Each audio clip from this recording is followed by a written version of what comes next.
চালাক শেয়াল ও বোকা কুমিরের চাষবাস। অনেক দিন আগে একটা নদীতে বাস করত একটি বোকা কুমির। কুমিরটি ছিল ভীষণ বোকা। কুমিরটি অনেক দিন ধরে নদীতে থাকতো, কিন্তু কিছুদিন ধরে নদীতে সে তেমন কোনো খাবার জোগাড় করতে পারছিল না। আর সেই নদীটির পাশেই ছিল একটি ঘন জঙ্গল। কুমিরটি চিন্তা করলো, নদীতে যখন খাবার দাবার খুঁজেই পাচ্ছি না, তাহলে বরং আমি জঙ্গলের ভিতরে গিয়েই খাবার দাবারের খোঁজ করি। ঠিক কুমিরটি তাই করলো। একদিন সে নদী থেকে উঠে জঙ্গলের মধ্যে দিয়ে হাঁটা ধরল। জঙ্গলের মধ্যে দিয়ে হাঁটতে হাঁটতে কুমির একটা সময় একটা জায়গায় এসে পৌঁছালো। আর সে সেখানে দেখতে পেল একটা শিয়াল মাঠের মধ্যে যেন কি করছে। সে খুব কৌতূহলবশত এগিয়ে গিয়ে শিয়ালকে জিজ্ঞেস করলো, ও শিয়াল ভাইয়া, তুমি কি করছো? ওই লাঠি দিয়ে ওই জায়গাটার মধ্যে কি করছো তুমি?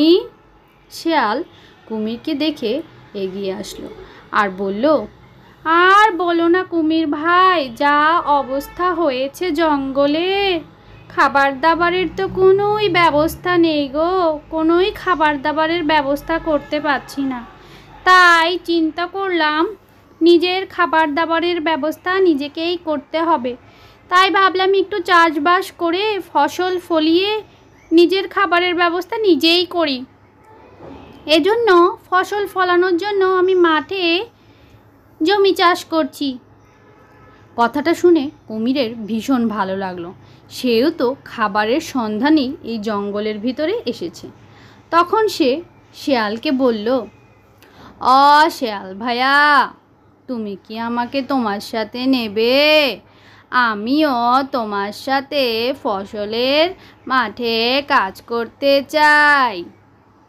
বিনিময়ে তুমি আমায় ফসলের ভাগ দিবে, আমি তাতেই খুশি। এই কথা শুনে শিয়ালের বেশ মনে ধরল, কারণ শিয়াল এতদিন মনে মনে এইরকম কাউকে খুঁজছিল যাকে দিয়ে সে তার ফসলের জমির সকল কাজ করিয়ে নিতে পারবে। সে তো মনে মনে বেশ খুশি হলো। তখন সে কুমিরকে বলল, বেশ, তো তুমি পারবে নাকি কুমির ভাইয়া? এটা কিন্তু অনেক কষ্টের কাজ। কুমির তখন বলল, পারবো শিয়াল ভাইয়া, তুমি আমায় একটু শিখিয়ে পড়িয়ে দিলেই আমি চাষবাস করতে পারবো। তখন শিয়াল বলল, বেশ বেশ বেশ, তো তুমি ফসলের ভাগটা কিভাবে চাও শুনি? তখন কুমির বলল, আমাকে বাপু ফসলের ওপরের অংশটা দেবে, তাতেই আমি খুশি। কারণ কুমির ভেবেছিল আম জাম কাঁঠাল লিচু এগুলো তো গাছের ওপরেই ফলে, তাহলে সে ফলগুলোই নিতে পারবে। তার কথা শুনে শিয়াল একটু চিন্তা ভাবনা করে সে বলল, বেশ বেশ, নিও নিও, ফসলের ওপরের ভাগটাই নিও।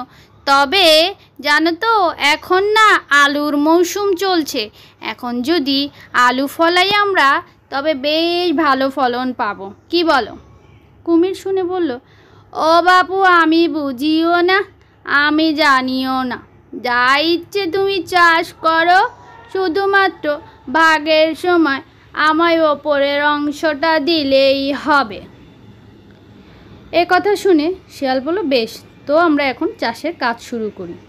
এই বলে সে আলু চাষের জন্য সব প্রস্তুতি নিল এবং সে তার ফসলের সকল কাজ সে কুমিরকে দিয়ে করাতে শুরু করলো।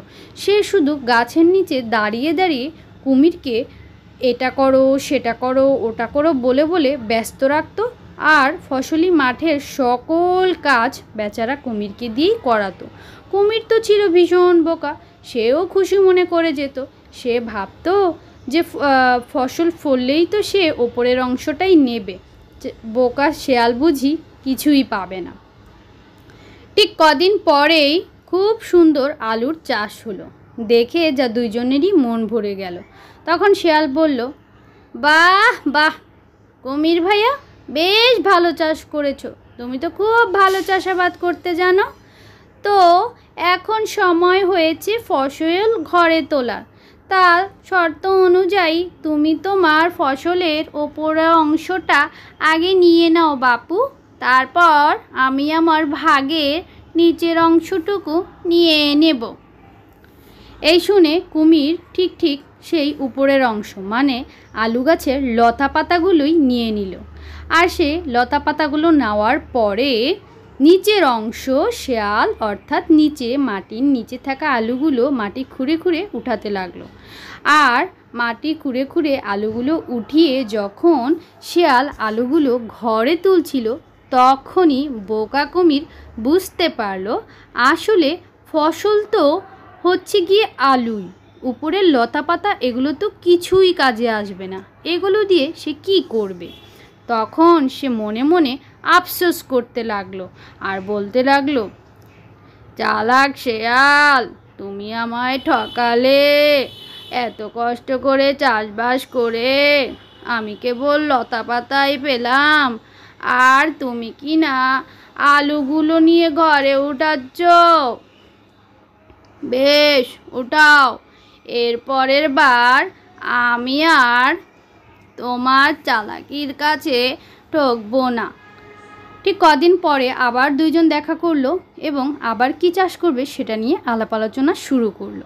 এবার কুমির বলল, শেয়াল ভাইয়া, আগেরবার কিন্তু আমি ঠকে গেছি, এবার কিন্তু ফসলের নিচের ভাগটা আমার চাই, আমি এবার ফসলের নিচের ভাগটাই নেব। শেয়াল কিছুক্ষণ চিন্তা ভাবনা করে বলল, বেশ বেশ, নিও বাপু, তুমি যেভাবে চাও সেভাবেই তো দিচ্ছি, তুমি সেভাবেই নিও। তবে এবার কিন্তু ধান চাষের মৌসুম, ধান চাষ করলে আমরা ভালো ফলন পাবো, তো চলো ধান চাষেরই প্রস্তুতি নেই। ঠিক ঠিক আগের বারের মতোই এবারও চালাক শেয়াল বোকা কুমিরকে দিয়ে সব কাজ করিয়ে নিল। মাঠের চাষ থেকে শুরু করে লাঙল দেওয়া থেকে শুরু করে সব কিছু বোকা কুমিরই করলো। কয়েকদিন পরে খুব সুন্দর ধানের চাষ হয়েছে, যা দেখে দুজনেরই মুখে হাসি ফুটে উঠল। এবার ফসল কাটার সময় এবং ভাগের সময়। এখন শর্ত অনুযায়ী উপরের অংশ তো শেয়ালের। শেয়াল বলল, কুমির ভাই, শর্ত অনুযায়ী ধানের উপরের অংশ আমার, তো আমি উপরের অংশটা কেটে নিচ্ছি, তারপর তুমি না হয় তোমার ভাগের নিচের অংশটা নিও, ঠিক আছে? এই বলে শেয়াল তার ধানের উপরের অংশ মানে ধানগুলো মেন আসল যে ফসল সেটাই সে কেটে নিয়ে গেল তার ঘরে।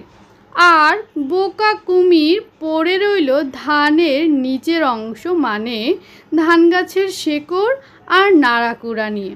এবারও সে হতাশ হয়ে মাঠে বসে বসে হাউমাউ করে কাঁদতে লাগলো আর বলল, চালাক শেয়াল, এবারও আমায় ঠকালি, আমাকে ধানের শেকড় আর নাড়াকুড়া ধরিয়ে দিলি, আমি সারাদিন খাটলাম আর আমায় এই দিলি, তোর সাথে আর চাষবাসই করবো না। কিছুদিন পর আবার দুইজনের দেখা হলো। তখন শিয়াল জিজ্ঞেস করলো, কুমির ভাইয়া, এবার আমরা কি চাষ করব বলো তো? তখন কুমির বলল, না না, তোমার সাথে আমি আর চাষ করব না, তুমি আমায় ঠকাও। শিয়াল বলল, বারে, আমি কোথায় তোমায় ঠকালাম? তুমিই তো নিজের অংশটা চেয়েছো, আমি কি করে তোমায় ঠকালাম? বলো এবার তুমি কি চাও? তখন কুমির খুব বুদ্ধি খাটিয়ে বলল, এবার আমায় ফসলের উপরের অংশ দিতে হবে, আবার নিচের অংশ দিতে হবে, না হলে বাপু আমি চাষই করব না।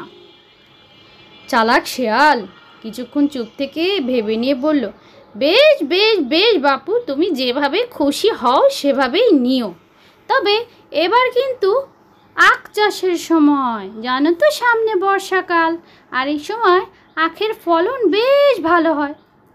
কুমির বলল, তা যা তুমি চাষ করো করো বাপু, ভাগের সময় আমায় আমার শর্ত অনুযায়ী দিলেই হবে।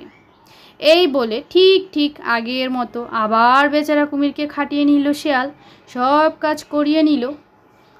2 দিন পরে যখন আখের চাষ, আখগুলো বড় বড় হলো, ফসল কাটার সময় হলো, তখন চালাক শিয়াল বোকা কুমিরকে বলল, বাহ বাহ, বেশ ভালো ফলন হয়েছে কুমির ভাই। নাও, শর্ত অনুযায়ী তুমি ফসল মানে আখের ওপরের অংশটা কেটে নাও, তারপর আমি মাঝের অংশটা নেওয়ার পরে আবার তুমি নিজের অংশটা নিয়ে নিও, হ্যাঁ? এই বলে সেই বোকা কুমির আখের উপরের অংশটা কেটে নিল, আর মাঝখানে সুস্বাদু আখগুলো চালাক শেয়াল নিয়ে বাড়ি চলে গেল। এবারও ফসলের মাঠে বসে বোকা কুমির হায় হায় করতে লাগলো, কারণ আখের উপরের অংশে হচ্ছে আখের মাথা আর নিচের অংশে হচ্ছে শেকড়, মাঝখানের আখই তো হচ্ছে মূল ফসল। বোকা কুমির কাঁদলো আর বলল, এবারও আমায় ঠকালে শেয়াল, তোমার সাথে পারলুম না, আর তোমার সাথে আমি চাষবাস করব না।